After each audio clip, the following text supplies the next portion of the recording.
Good morning, and thanks for staying with us. We're at the KDEA office. We're joined by Chad Bontrager, who's the Deputy Secretary of Agriculture here in the state of Kansas. And what a year for agriculture here in the state of Kansas.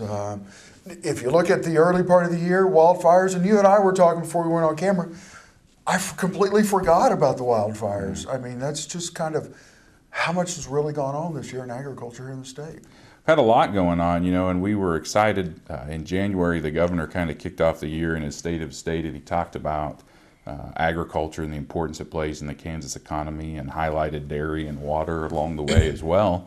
And that kind of got us going for what's been a pretty busy year. Well, not only that, but we talk about record crops. Soybeans, they'll set a record this year. Wheat set a record this year. Not only the amount of bushels, but bushels per acre set a record. And we've got grain on the ground. And the list goes on and on and on, Chad, of just how fortunate we are here in the state of Kansas. Yeah, so it's not very often that you've got bin busters in wheat, corn, and soybeans. Right.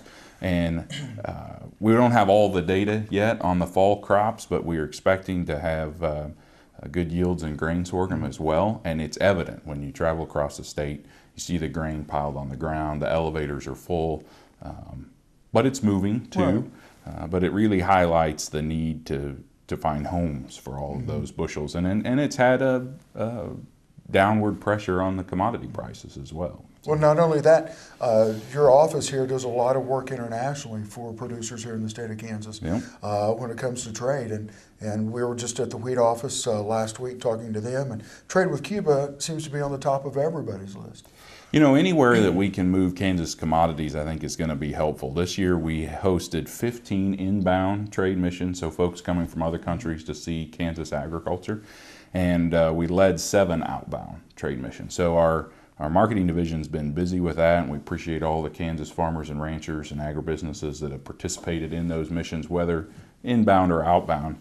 And trade's critical. If you think about Trans-Pacific Partnership as an example, if that were to go into effect as it's written and proposed today, that'd be $3.5 billion additional impact to the Kansas economy because of the agriculture trade that comes for that. So trade's critical for what we've got going on in Kansas. Well, not only that, but you look at Israel starting to import beef again. Some other people have made deals with us to start importing beef again. Again, beef industry extremely important to the state of Kansas. Very important. As a standalone industry, beef on its own, it's the second largest industry in the state. You combine all of agriculture together, we're far and away number one. 43% of the economy, $63 billion a year, 12% of the workforce. We've actually done some additional work this year with the depressed commodity prices and a lot of volatility in the beef market as well. What's that impact to tax revenue in the state? And what we've determined is that for every 1% reduction in commodity prices, there's a $7.8 million reduction in sales tax revenue in Kansas, because farmers and ranchers don't have the money coming in, and so they're not spending it in their local economies, and we see that impact carry through the state economy as well. So prices do have an impact. Right. It truly is a trickle-down effect. We're going to take a quick break. When we come back, we'll finish up with Chad here at the Kansas Department of Agriculture office. You're watching kansasAGreport. We'll see you in just a minute. This segment brought to you by Farm Bureau, a grassroots ag organization representing the state's farmers and ranchers since 1919. KFB.org. Oldie Seed Farms, carrying soil-specific seed. Find them on the web at oldieseed.com. That's OHLDE seed.com. Grass and Grain, online or in the mail, keeping Kansas farmers informed for over 60 years.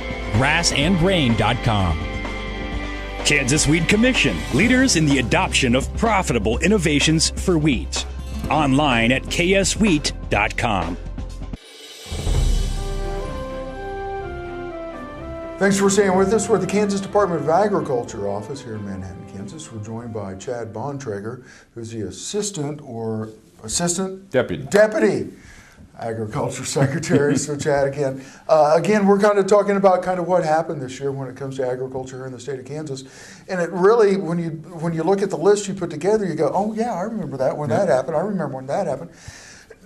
I'm just going to preface this, and I'm going to do it really quick because we got a lot of things to cover right here. You can really disagree with the governor on some of the things that he's done, but you cannot disagree with the governor on what he's done for agriculture in the state of Kansas. You look at this list, and we've got the DFA milk processing plant, huge deal.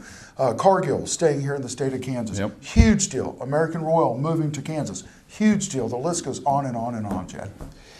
And you know, we've talked before about Kansas has long been known for commodity production in agriculture, beef, wheat, corn, grain sorghum, whatever the case may be. But it's important that we use those things in the state as well, value add, do additional processing with it in the state. And we've had some big wins. You know, you mentioned the DFA plant in Garden City. It's currently under construction.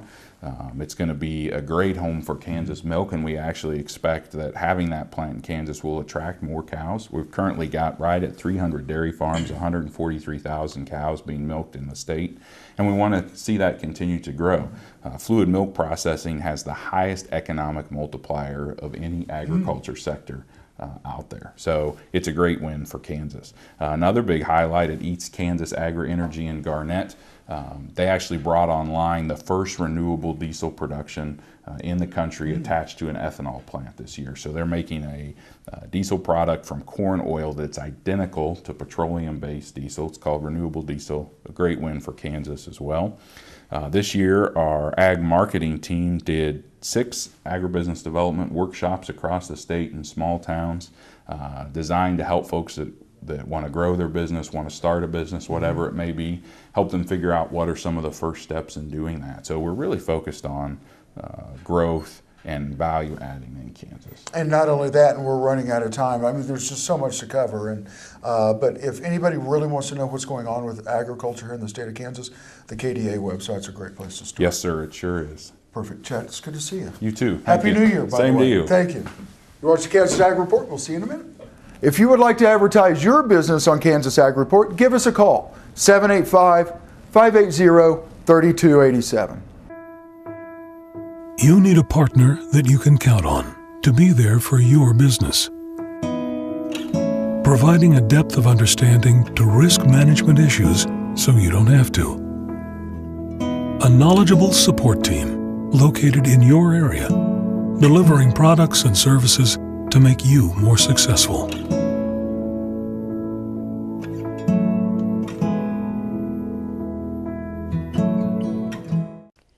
The producer-funded Kansas Wheat Innovation Center was built to get improved varieties into the hands of farmers faster. Kansas Wheat, farmers advancing their future through wheat genetics research.